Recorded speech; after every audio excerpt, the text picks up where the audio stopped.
Bismillahirrahmanirrahim. Alhamdulillahirabbil alamin. Wassalatu wassalamu ala Rasulillah wa ala alihi wa sahbihi wa mawala. Allahumma razuqnal ikhlasa fil niyyati wal qaul wal amal. Allahumma la sahla illa ma ja'altahu sahla wa anta ya hayyu ya qayyum taj'al hazna idza syi'ta sahla. Rabbi shrah li sadri wa yassir li amri wakhlul 'uqdatam min lisani yafqahu qawli amin ya rabbal alamin. Bismillahirrahmanirrahim. Sambil ngopi boleh, sambil makan juga boleh, terserah. Udzakirukum bin niyatil ikhlas lillahi ta'ala. Jadi saya ingatkan kembali untuk mensucikan atau membersihkan niat dengan niat yang ikhlas lillahi ta'ala. Apa itu niat ikhlas? Niat ikhlas itu menghadirkan di hati, qasdu ya, atau menghadirkan hadrah, menghadirkan uhdur, hadar ya, di dalam hati dengan mengharap ridho Allah Ta'ala. Jadi niat ikhlas itu satu, mengharap ridho Allah. Itu disebut ikhlas.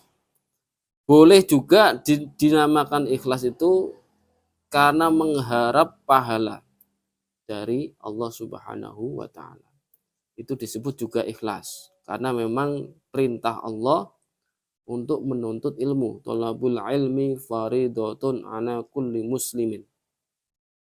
Jadi mencari ilmu atau belajar ilmu, yaitu hukumnya fardu. Fardu apa? Fardu ain, yaitu ilmu yang fardu. Ya, jadi kita menuntut ilmu karena ada perintah dari Allah. Nah, itu juga dinamakan ikhlas. Tuh. Jadi karena ada perintah dari Allah itu juga dinamakan ikhlas. Karena mengharap pahala juga dinamakan ikhlas. Intinya semua karena Allah Subhanahu wa Ta'ala. Paham ya?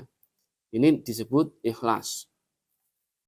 Tetapi jika niatnya itu di luar Allah atau selain Allah, diniatkan selain Allah, berarti misalnya saya ngaji untuk minum kopi misalnya, atau saya sholawatan bentuk kebuli misalnya, atau sholawatan atau ngaji biar dapat jodoh misalnya, kan biasanya begitu, atau misalnya dapat teman banyak misalnya, atau biar deket sama kiainya misalnya, atau intinya selain Allah, itu tidak ikhlas namanya, ya, tidak ikhlas. Nah, amal yang diterima oleh Allah itu satu, harus ikhlas.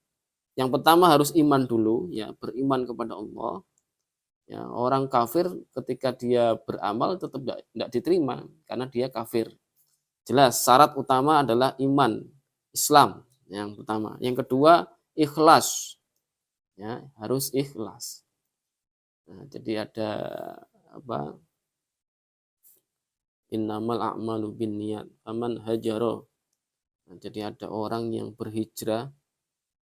Jadi ceritanya ada orang yang berhijrah ke Madinah bukan karena Allah dan Rasulnya, tetapi karena perempuan yang disukainya, yang dicintainya. Sehingga apa? Apa yang diniatkan itu ya dapatnya itu. Dapatnya jodoh misalnya. Kan niatnya jodoh ya dapat jodoh. Niatnya biar saya ngaji biar dapat rezeki banyak, ya dapat rezeki banyak. Tapi nggak dapat pahala, nggak dapat. Karena niatnya bukan karena Allah. Karena Allah tadi apa? Ikhlas lillahi ta'ala, pokoknya karmu Gusti, aku nak pari pahala apa ora ya terserah jenengan pokoknya. Nah, ininya itu yang itu ikhlas. Kemudian karena pahala juga boleh. Itu juga disebut ikhlas. Karena Allah Ta'ala memang memerintahkan kita untuk beribadah. Paham? Nah, atau karena memang diperintah oleh Allah karena kewajiban menuntut ilmu, itu juga disebut ikhlas. Nah, jadi tiga ranah ini disebut ikhlas. Selain itu tidak ikhlas.